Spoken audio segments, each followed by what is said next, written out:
하겠습니다. 요한복음 1장 43절에 이튿날 예수께서 갈릴리로 나가려 하시다가 빌립을 만나 이르시되 나를 쫓으라 하시니 빌립은 안드레와 베드로와 한 동네 베세다 사람이라. 빌립이 나다나엘을 찾아 이르되 모세가 율법에 기록하였고 여러 선지자가 기록한 그 일을 우리가 만났으니 요셉의 아들 나사렛 예수니라.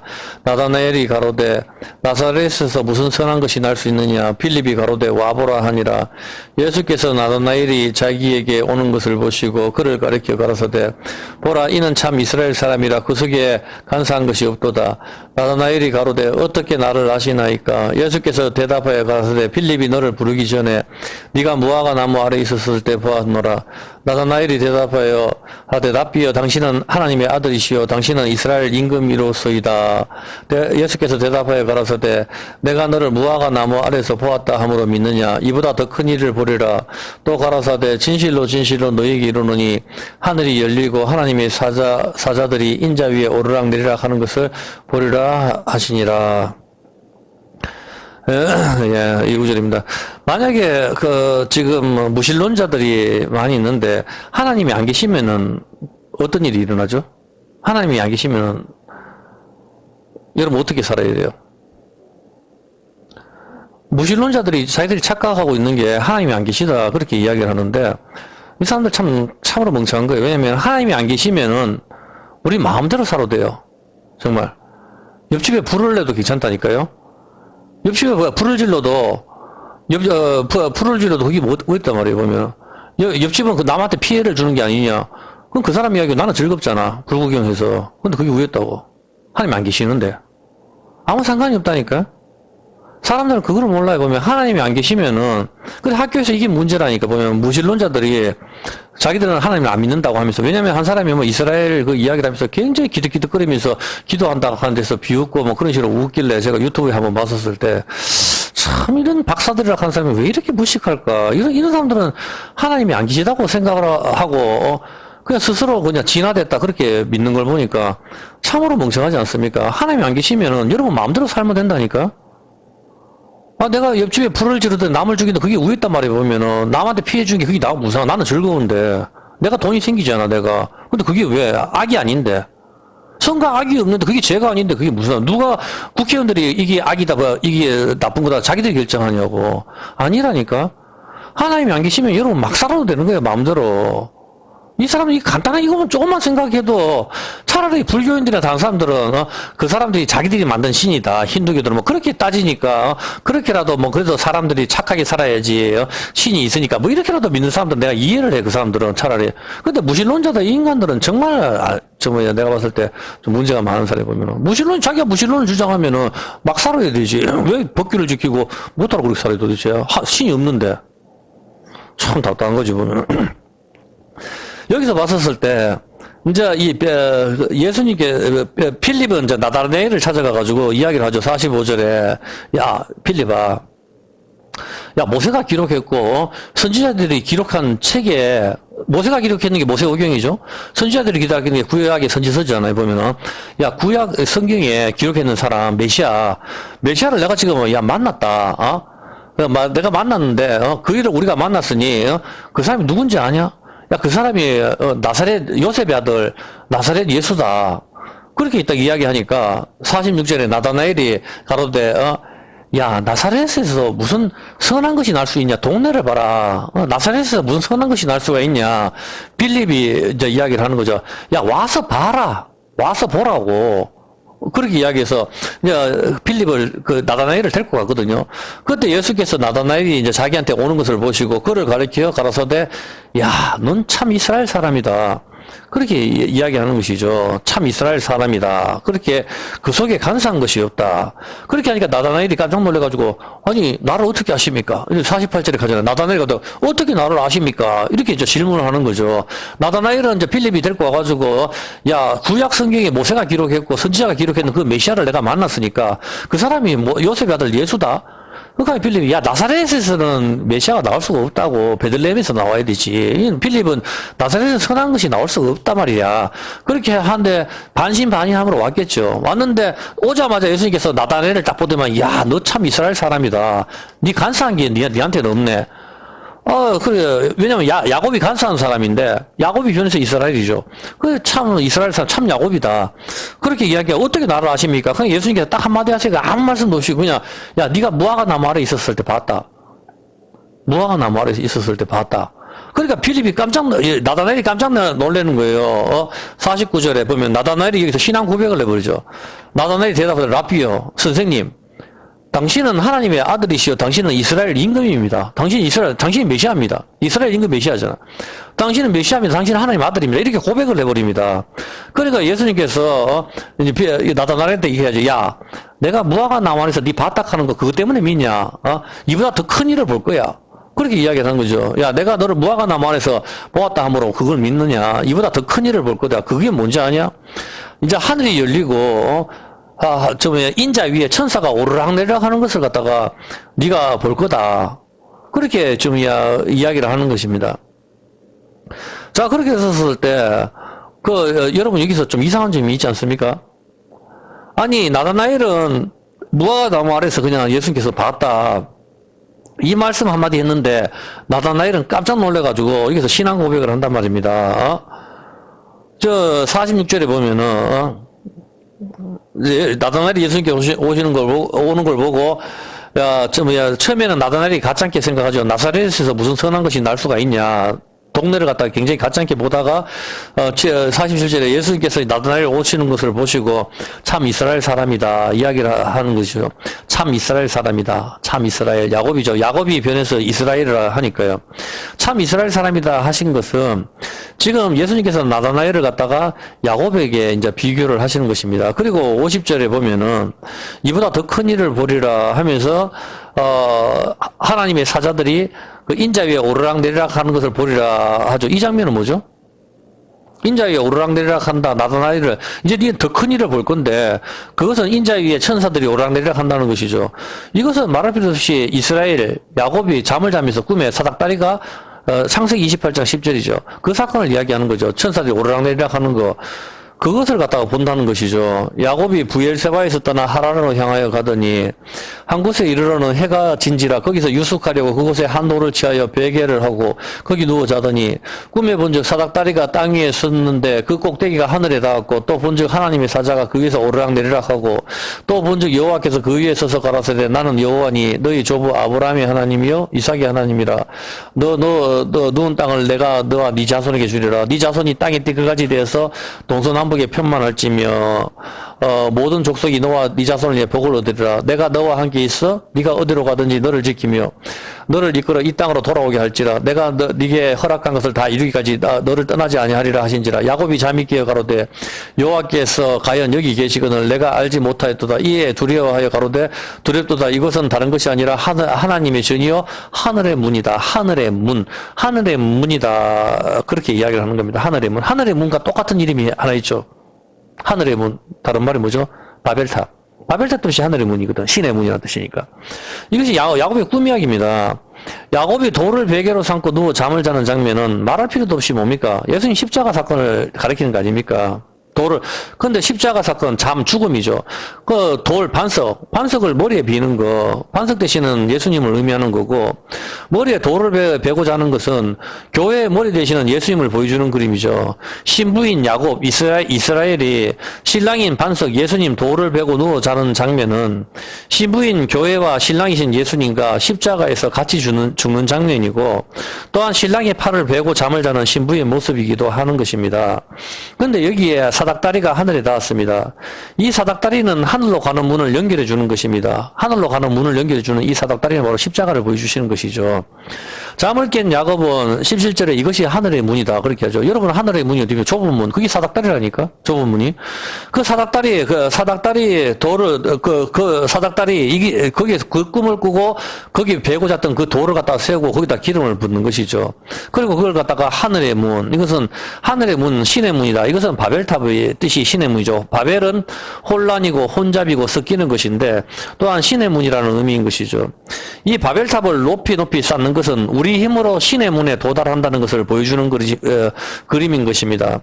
세상의 모든 종교가 내 힘으로 공덕을 쌓아서 신의 문에 도달할 수 있다고 합니다.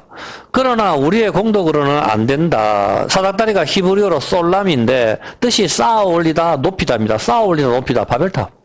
그거라니까요. 사람들이 자기 힘으로 쌓아 올려도 안 됩니다. 그것은 여러분 열심히 온 세상 사람들이 다 쌓죠. 그게 뭐죠? WWW, 월드 와이드 웹, 거미줄. 이 세상 모든 사람들이 핸드폰으로, 저희가 어머니까지, 할머니, 90대 넘는 어른까지 핸드폰 들고 있어요. 그걸로 온 세상이 다 연결이 되어 있다고, 쌓아 올리다. 서로 연결을 하면서 쌓아 올리는 것이죠. 그것이 바로 거미줄. 돌이 굴러왔을 때 거미줄은 그냥 무참하게 막을 수가 없는 것이죠. 이것은 안 되는 것이죠. 사닥다리가 있어야 되는 것입니다. 그 사닥다리가 무엇입니까? 말할 필요도 없이 십자가입니다. 십자가가 하늘에 닿아 있다. 이 십자가를 통해서만 하늘의 문에 도달할 수가 있는 것입니다. 요한복음 1장 45절에 한번 볼게요. 요한복음 1장 45절에 보면은 빌립이 나다나엘을 찾아 이르되 율법에 기록하는 사람을 봤다. 그렇게 하니까 나다나엘이 예수님께 오다 46절에 참 이스라엘 사람이다. 참 야곱이다. 이렇게 이야기를 하는 겁니다. 이때까지만 해도 예수님을 믿지 않고 나사렛에서 무슨 선한 것이 나올 수 있냐. 그렇게 까칠하게 대답하는 이 나다나엘이 무화과 나무 아래에서 너를 보았다. 어떻게 저를 아십니까? 네 무화과 나무 아래에 있었을 때 봤거든. 그 말 한마디에 당신은 하나님의 아들이요 이스라엘 임금입니다. 그렇게 고백을 합니다. 왜 갑자기 나다나엘은 이런 고백을 하고 예수님을 메시아로 이스라엘 임금으로 받아들일까요? 무화과 나무 아래에 있는 것을 본 것은 그 사실을 아는 것은 예수님과 나다나엘 두 명뿐인 것이죠. 만약에 다른 사람이 있었다면 그 사람이 예수님께 나아가서 나다나엘이 무화과 나무 아래에서 만화책 보고 있었어요. 이렇게 이야기를 해줄 수도 있었잖아요. 보면 야, 네 무화과 나무 아래에서 만화책 보고 있었지. 그러면 나다나엘이 놀랄 수도 있었지만은, 그 사건을 아는 것은 나다나엘과 예수님 오직 두 명뿐인 것입니다. 그 나다나엘이 놀라는 것이죠. 그리고 나다나엘이 무화과 나무 아래에서 부끄러운 짓을 하지 않았다는 것입니다. 그 무화과 나무 아래에서 음란물을 본다든가, 남을 죽인다든가, 고양이를 발로 찼다든가, 그렇게 했다면 예수님께서 너는 참 이스라엘 사람이다. 이런 말씀을 하시지는 않았겠죠. 이보다 더 큰 일을 보리라 이런 말씀을 주님께서는 하지 않았을 것이다 이 말입니다. 무화과 나무 아래서 만화책을 보든지 강아지를 발로 차고 있든지 했다면 이런 칭찬을 듣지는 못했을 겁니다. 그러면 나다나엘은 무화과 나무 아래서 무엇을 했길래 예수님의 이 한마디 무화과 나무 아래서 보았다는 말씀을 가지고 충격을 받고 예수님을 참 이스라엘 임금으로 메시아로 받아들이게 되었을까요? 그것은 바로 미가서 4장 4절에 답이 있는 것입니다. 미가서 4장 4절 한번 볼게요. 미가서 4장 4절을 보면은 각 사람이 자기 포도나무 아래와 자기 무화과 나무 아래에 앉을 것이라. 각 사람이 포도나무 아래에 앉고 무화과 나무 아래에 앉겠다라는 말씀인데, 근데 미가서에서는 4장에서는 왜 뜬금없이 각 사람이 포도나무 아래, 무화과 나무 아래에 앉겠다 이렇게 말씀을 할까요? 이것은 무엇을 가릴까요? 그러려면은 문맥을 봐야 되겠죠. 1절부터 봐야 됩니다. 1절이 뭐죠? 1절을 보면은 미가서 4장 1절 한번 더 보면은 보세요. 말일에 끝날이죠. 주님이 오실 때. 하나님이 온 세상의 왕이 되실 때 말일에 이르는 여호와의 전에 산들의 꼭대기에 굳게 서며 작은 산들이 위에 뛰어나고 민족들이 그리로 몰려갈 것이라. 곧 많은 이방이 가며 이르기를 오라 우리가 여호와의 산에 올라가서 야곱의 하나님의 전에 이르자. 그가 그 도로 우리에게 가르치실 것이라. 우리가 그 길로 행하리라 하리니 이는 율법이 시온에서부터 나올 것이요 여호와의 말씀이 예루살렘으로부터 나올 것임이라. 그가 많은 민족 중에 심판하시며 먼 곳 강한 이방을 판결하시리니 무리가 그 칼을 쳐서 보습을 만들고 창을 쳐서 낫을 만들 것이며 이 나라와 저 나라가 다시는 칼을 들고 서로 치지 아니하며 다시는 전쟁을 연습하지 아니하고 각 사람이 자기 포도나무 아래와 무화과 나무 아래에 앉는다.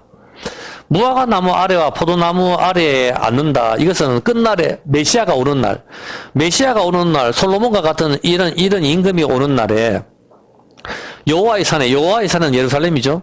즉 신의 산의 숫자값과 똑같은 게 뭐죠? 신의 산의 히브리어 숫자값과 똑같은 게 사닥다리의 숫자, 히브리어 숫자값이 신의 산과 똑같습니다. 그래서 이거 숫자값이 똑같은 것은 항상 같은 의미를 지니고 있습니다. 그래서 신의 산에 올라가는 거, 사닥다리 타고 올라가는 거, 그 숫자값이 사닥다리하고 같은데, 일단 그것은 여러분이 참고로 알고 계시고, 일단 모든 민족이 예루살렘으로 모인다. 이는 율법이 시온에서 나온다. 말이래. 누가 메시아가 오면은, 메시아가 왕이 되면은 다시는 전쟁을 하지 않고 칼을 갖다가 갈고 낫을 만들고 보석을 갈고 그렇게 한다는 것이죠. 그리고 그때는 사람들이 무화과 나무 아래, 포도나무 아래에 앉을 것이다. 이 말입니다. 다시 말해서 무화과 나무 아래에 앉는다는 거, 포도나무 아래에 앉는다는 것은 바로 메시아를 기다리는 모습이다. 이 말입니다. 왜? 메시아가 오면은 무화과 나무 아래에 앉기 때문입니다. 무화과 나무 아래 앉겠노. 이스라엘 왕이 오는 것이고 마지막 날에 무화과 나무 아래에 포도나무 아래에 앉는 모습은 예루살렘의 모든 민족들이 몰려가는 상황이고 율법이 이제 시온에서 나오는 것이고 메시아가 그 왕이 되셔가지고 왕으로 통치하실 때 그 말씀을 받으려고 그 왕의 말씀을 받으려고 몰려가는 그 모습 그때를 갖다가 사람들이 무화과 나무 아래에 앉는다 포도나무 아래에 앉는다 이렇게 표현하는 것이다 이 말입니다. 열왕기상 4장 25절에 그런 사람이 딱 한 사람이 있었죠. 솔로몬입니다. 솔로몬이 북이스라엘과 남유다를 통합을 했습니다. 북이스라엘과 남유다를 통합해서 하나의 왕이 되었었을 때 그때 솔로몬에 사는 동안에 유다와 이스라엘이 단에서부터 북쪽이죠. 부엘세바에 이르기까지 남쪽입니다. 북쪽에서 남쪽 끝까지 각기 어디에 포도나무 아래와 무화과 나무 아래서 안연히 살았다. 가장 평화로운 상태. 무화과 나무 아래에 앉는 거, 포도나무 아래에 앉는 거, 이것은 뭡니까? 무화과 나무 아래에, 포도나무 아래에 앉으면 뭐가 좋아요? 그늘도 좋고, 그 열매도 따먹을 수 있고, 풍요는 뭡니까? 메시아가 와야만 이루어지는 것. 그것을 보여주는 것이죠. 평화가 온다는 표현, 바로 그것을 이야기하는 겁니다. 단에서부터 부엘사바까지, 북쪽에서부터 남쪽 끝까지 평안히 사는 것. 이것이 바로 포도나무 아래, 무화과 나무 아래에 앉았다는 그런 표현인 것입니다. 그러면은 포도나무와 무화과 나무를 잘라버리는 것은 상황은 무엇을 표현하는 거죠? 무화과 나무와 포도나무를 잘라버리는 상황은 시편 105편 33절입니다.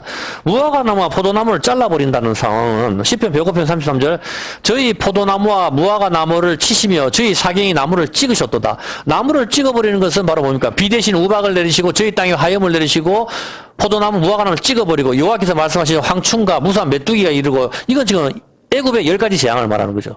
10가지 재앙을 내리는 상태, 죽여버리는 상태가 무화과 나무와 포도나무를 잘라버리는 상태를 의미하는 거예요.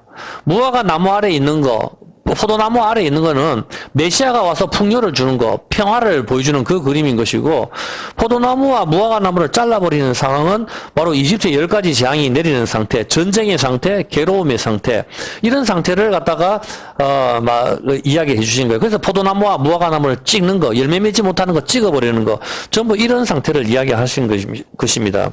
그래서 성경을 자세히 읽어보면 포도나무와 무화과 나무 여러 가지 나무가 등장하지만 특히 포도나무 아래 무화과 나무 아래 평안히 살았다. 이 구절만 밖에 없어요. 이 구절. 포도나무와 무화과 나무 아래 평안히 거주하는 그 개념은 그 열매도 먹고 그 나무 그늘이 시원하기도 하는 것이죠.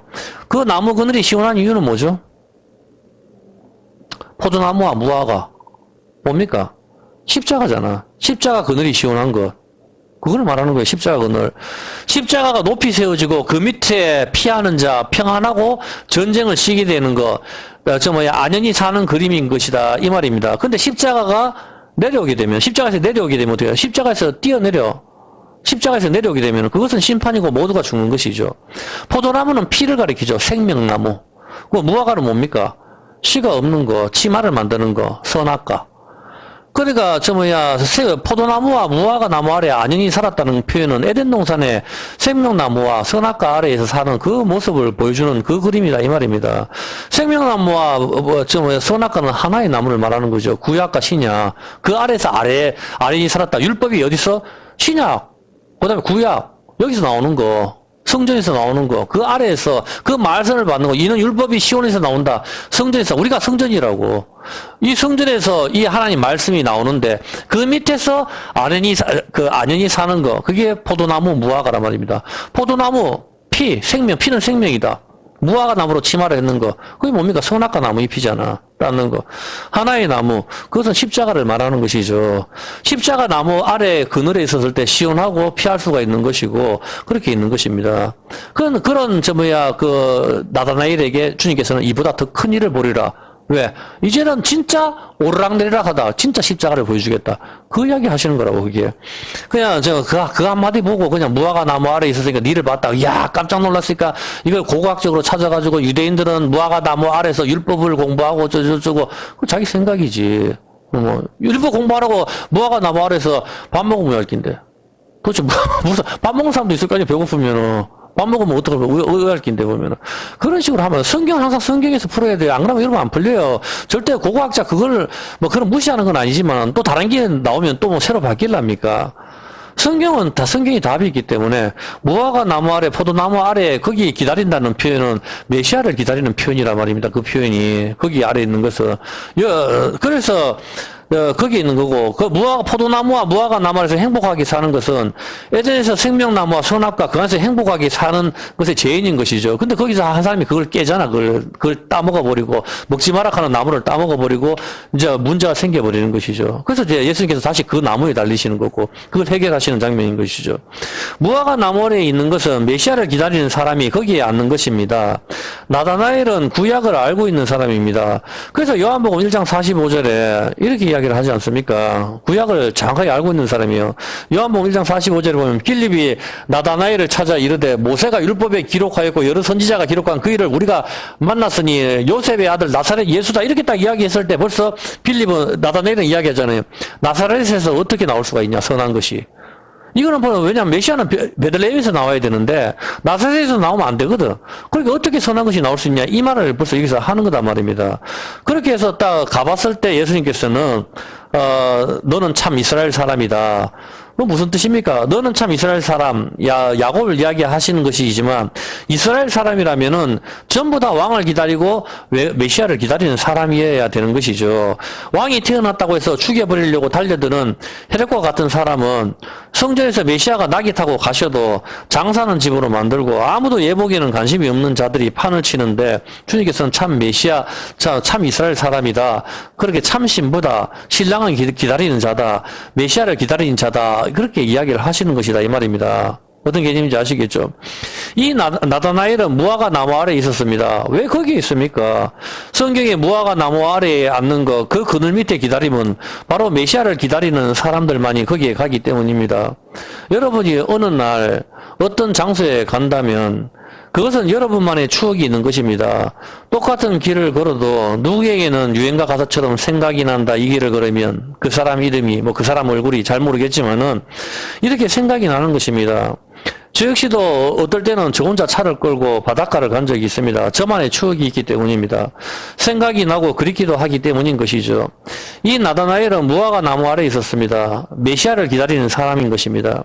그런데 이것은 나다나엘만 알고 있는 비밀이며 나다나엘의 혼자만의 감정이고 혼자만의 사랑이고 메시아에 대한 그리움 등이 혼자만의 것이었는데 하나님은 알고 계셨단 말입니다. 신랑이신 예수님께서는 알고 계셨고 그 나다나엘한테 네가 무화과 나무 아래에 있는 것을 보았다. 그렇게 말씀을 하시는 것이죠. 나다나엘은 엄청난 충격을 받았습니다.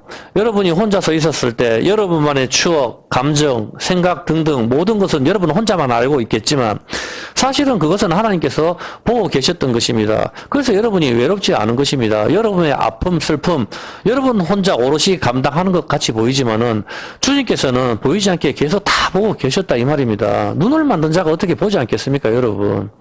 그렇기 때문에 여러분은 절대로 외로워하시지 마십시오. 나다나엘은 혼자서 메시아 오기를 그렇게 고대하고 무화과 나무 아래에 있었었는데 그 모습을 신랑이신 예수님께서는 보셨기 때문에 네가 무화과 나무 아래에 있는 것을 보았다. 너는 참 이스라엘 사람이다. 그렇게 주님께서는 말씀을 하셨는 것이죠.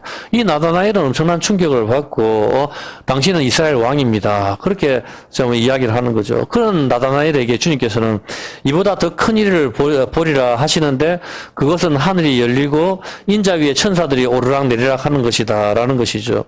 그것은 진짜 나무, 진짜 십자가, 그것을 갖다 보여주겠다 이 말이에요. 네가 무화과 나무 아래서 기다렸지. 그래, 그 나무가 뭔지 진짜 보여주겠다는 그 표현인 것입니다. 사랑하는 메시아의 죽음을 볼 것이다, 그렇게 이야기하는 것이죠. 너 살리려고. 그리고 그 나무, 네가 있었던 그 무화과 나무 아래 그 나무가 바로 십자가라는 것을 보여주시는 그런 그림인 것이죠. 주님께서는 나다나엘에게 이보다 더 큰 일을 보리라 말씀하셨습니다. 그 큰 일은 하늘의 천사들이 오르락내리락 하는 것입니다. 십자가를 가리키는 것인데, 이 십자가가 바로 나다나엘이 기다리는 무화과 나무 아래이고, 이것이 이스라엘을 회복시키는 것이라는 것입니다. 이스라엘을 구원하는 것, 그 옛날 누굽니까? 모세였습니다. 출애굽기 2장 2절.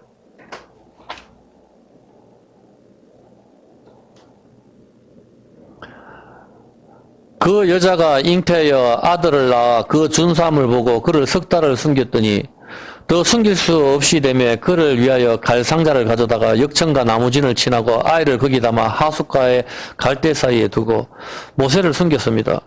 왜 숨깁니까? 아들이 태어나고 나일강에 던져서 죽여야 되기 때문입니다. 모세는 태어날 때부터 죽어야 될 운명을 가지고 태어난 사람입니다. 태어날 때부터 죽어야 될 운명을 가지고 태어난 아이. 바로 누굽니까? 예수님 아닙니까? 태어날 때부터 죽어야 될 운명을 가지고 가지고 태어나는 아이, 모세인 것이죠. 태어날 때부터 죽어야 될 운명을 가지고 태어난 아이가 간에 눕습니다. 테바, 갈대상자. 그리고 물에서 나옵니다. 그래서 물에서 나왔다 해서 모세라 이름을 짓습니다. 예수님 역시 태어나면서부터 구유, 간에 누이시고 사망 권세를 깨시고 부활하셨습니다. 이스라엘을 회복하시는 것입니다. 그것이 구유에 눕는 것, 십자가에 눕는 것, 태어나면서부터 죽을 운명을 가지고 태어나시는 분, 바로 메시아인 것이죠. 모세가 간에 눕는 것, 갈대 상자에 눕는 것, 그것이 하늘이 열리고 천사가 오르락내리락 하는 것, 큰일, 이것을 보리라 하시는 것이죠. 모세가 이스라엘 사람들을 데리고 홍해 바다를 지나갔지만 가나안 땅에는 못 들어갔습니다. 요한복음 13장 10절입니다. 요한복음 13장 10절을 보면은 예수께서 가라사대 이미 목욕한 자는 발밖에 씻을 필요가 없느니라 온몸이 깨끗하니라 너희가 깨끗하니 다는 아니니라 그렇게 말씀을 하셨습니다. 4절부터 한번 읽어볼게요. 4절부터 읽어보면 저녁 잡수시던 자리에서 일어나 겉옷을 벗고 수건을 가져다가 허리에 두르시고 이에 대하에 물을 담아 예수님께서는 저녁을 잡수시다가 허리에 이제 좀 수건을 두르시고 대하에 가져와서 갑자기 제자들의 발을 씻어 주십니다. 이 저녁은 어떤 저녁입니까? 여러분들 다 알다시피 요한복음 13장은 마지막 최후의 만찬입니다. 최후의 만찬 마지막 식사 자리입니다. 마지막 식사 자리에서 그리고 13장부터 이제 예수님 죽어가는 13장 뒤에서부터 전부 다 이야기는 주님께서 이제 최후의 만찬 하시고 난 뒤에 이야기죠. 전부 다 싹 다. 그 뒤에서부터 이제 주님께서는 계속 가시면서 하는 요한복음 13장 뒤에 이야기는 그 뒤에 이야기고 마지막 뒤에는 이제 십자가에 처형되는 그런 장면들이 있는데 여기서 봤을 때 13장에서부터는 최후의 만찬을 하시면서 갑자기 주님께서는 뜬금없이 갑자기 대야에 물을 받아오시고 허리에다 수건을 두르시고 제자들의 발을 씻어주십니다. 발을 씻어주시는 건 종 아닙니까? 하나님이신 예수님께서 제자들의 발을 씻어주시는 것이죠. 그러니까 베드로가 놀래가지고, 차라리 그러면은 손과 머리도 씻겨달라. 그렇게 했을 때, 한번 목욕한 자는 발만 씻으면 된다. 그렇게 말씀을 하시는 것이죠. 왜 예수님께서는 마지막 저녁 식사 자리에서 제자들의 발을 씻으셨을까요? 이것도 마지막 만찬 자리에서 이거 마지막 우리한테 주는 몸으로 주시는 메시지인 것이죠. 발을 씻어주시는 행위는 종이 주인에게 하는 것입니다. 하나님이신 예수님께서는 최후의 만찬을 하시면서 마지막 식사 자리에서 제자들에게 꼭 하시고 싶으신 이야기가 발을 씻어주시는 것이었습니다. 그리고 너희도 서로 발을 씻겨주는 사람이 되라. 주님은 우리한테 그렇게 부탁을 하셨습니다. 발을 씻어주시는 거 말할 필요도 없이 성김인 것입니다. 예수님의 고개 숙이심으로 발을 씻어주시기 위해서는 하나님이 고개를 숙이셔야 되죠. 예수님의 고개 숙이심으로 제자들이 거룩한 맨발이 되는 거, 하나님의 고개 숙이심으로 우리가 구원을 받는 거, 이에 베드로가 손과 머리도 씻겨달라고 하자 한번 목욕한 자는 발만 씻으면 된다고 하십니다. 한번 목욕한 자 발만 씻으면 된다. 한번 목욕한 자가 누구죠? 홍해바다 건넌 것이죠. 모세를 통해서. 태어나면서부터 죽어야 될 운명을 가진 아이에 이끌려가지고 홍해바다를 건너가는 거, 그것이 바로 한번 목욕한 거, 세례라고 이야기를 합니다. 홍해바다를 건너서 어디를 지나갑니까? 강야 40년입니다. 강야 40년을 지나고, 그리고 이제 발을 씻어야 되는데 어디에 발을 담급니까? 요단강입니다. 요단강. 요단강은 여호수아를 통해서 건너가게 되는 것이죠. 홍해바다가 목욕이라면은 요단강에 발을 담그자 요단강물이 갈라집니다. 그래서 건너가는 것이죠. 한번 목욕한 자는 발만 씻으면 됩니다. 우리가 수차례 공부했지만 요단의 뜻이 뭐죠? 야르덴, 내려가다. 성김이란 말입니다. 내려가다. 야르덴, 내려가다. 하나님이 내려가시는 거, 요단강에서 세례받는 거, 성김이라고 합니다. 그 주님께서 서로 내가 우의정, 자의정 하겠다 하는 그 제자들 앞에서 주님께서는 발을 씻겨주시면서 너희도 이렇게 서로 발을 씻겨줬으면 좋겠다. 주님께서는 그렇게 말씀을 하시는 것이죠. 이것이 크리스찬의 삶입니다. 여러분은 홍해바다를 건너서 왔는 사람들입니다. 그렇지 않습니까? 세상을 건너서 이렇게 교회에 왔지 않습니까? 이제 더 이상 애굽을 쳐다볼 수도 없고, 왜 그런가 하면 홍해바다는 이미 닫혔습니다. 그리고 여러분이 좋아하는 그 애굽을 되돌아간다 하더라도 하나님께서는 10가지 재앙으로 초타를 시켜버렸기 때문에 이미 여러분이 받는 그 애굽이 아니란 말입니다. 다시는 돌아갈 수 없도록 하나님께서는 초타를 시켜버렸단 말입니다. 그래서 여러분이 이제 앞으로 나아가야만 됩니다. 강야에서 40년. 인생길이죠. 아기가 태어나는 기간. 이 40년 동안 주님께서는 한 번 목욕한 자 발만 씻으면 된다. 요단강에 발이 담겼을 때 요단강이 열리는 것입니다. 그리고 성김의 자리는 내가 죽는 것이죠. 강야와 같은 이 세상을 살아갈 때 우리는 서로 발을 씻어 주어야 합니다. 그것이 섬기는 종의 모습, 바로 무엇입니까? 집사라고 이야기하는 겁니다. 집사. 7 집사. 그것이 바로 교회입니다. 7 교회. 교회가 바로 집사란 말입니다. 집사는 시다발이라서 교회에서 식당 정리나 하고 주차 관리나 하는 게 아니라 말입니다. 집사, 7 집사, 바로 7 교회를 이야기하는 것이고, 이것이 바로 목사, 장로, 모든 성도를 이야기하는 것입니다. 이것이 바로 교회인 것입니다. 나다나엘에게 이보다 더 큰 일을 보리라 하신 주님께서 제자들의 발을 씻기시고 십자가에서 죽으셨습니다. 그 주님께서 갈라디아서 2장 8절 한번 볼게요. 갈라디아서 2장 8절에 베드로에게 역사하사 그를 할례자의 사도로 삼으시니가 또한 내게 역사하사 나를 이방인의 사도로 삼으셨느니라. 이상하지 않습니까?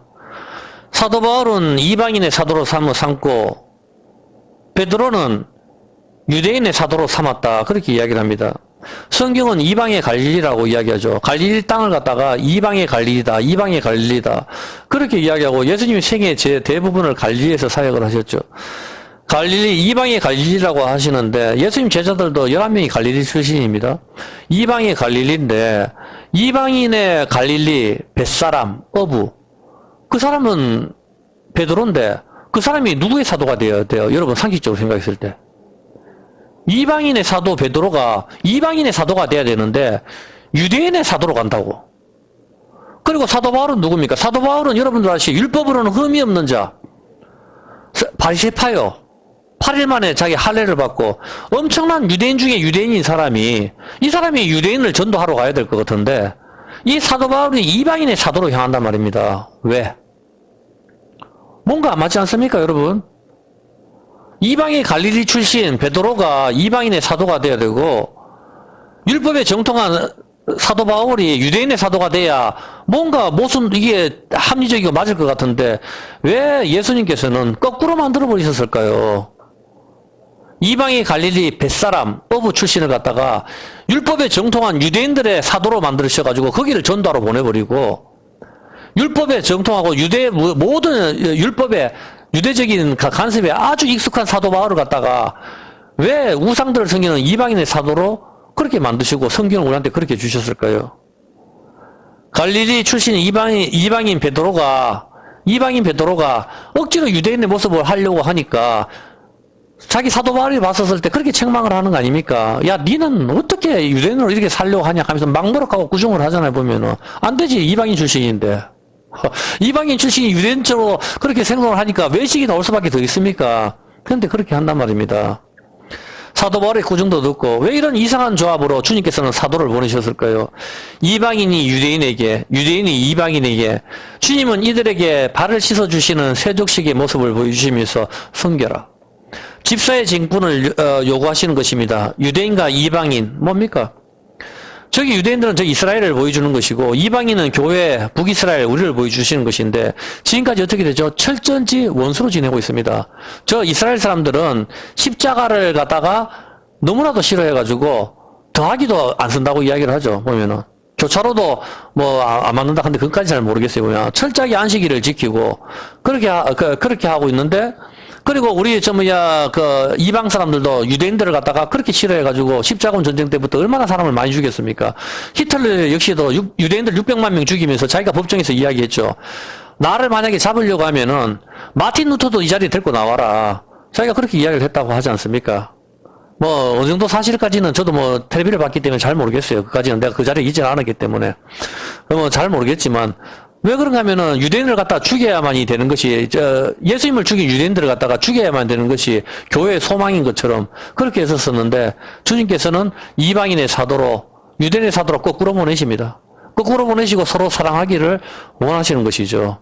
그리고 이제는 우리가 어떻게 됩니까? 우리 이방인들은 유대인들에게 가야 되는 것입니다.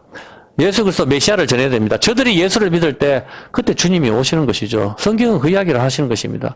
그리고 우리는 유대인들한테 뭘 받습니까? 그들로 통해 가지고 하나님 말씀을 전해받는 것입니다. 어떤 개념인지 아시겠습니까? 유대인 중에 유대인 사도 바울로 통해 가지고 이 성경을 받는 것이죠. 그리고 우리한테 그 유대적인 예수님을 우리한테 소개시켜 주는 것입니다. 이제 구주님이 다시 오실 것이다. 너희는 서로 섬겨라. 그렇게 말씀하시는 것입니다. 그래서 저들 사람들 예수님을 믿게 되면 이제 주님이 오시는 거, 이스라엘 사람들이 오시는 거, 마지막의 모습이 아닌가, 우리가 그렇게 생각을 해보는 것입니다. 오늘은 나다나엘에 대해서 우리가 공부를 해봤습니다. 우리도 역시 나다나엘처럼 우리가 주님을 기다리는 그런 삶을 살면서 주님께 칭찬받는 여러분과 제가 되었으면 좋겠습니다. 칼빈의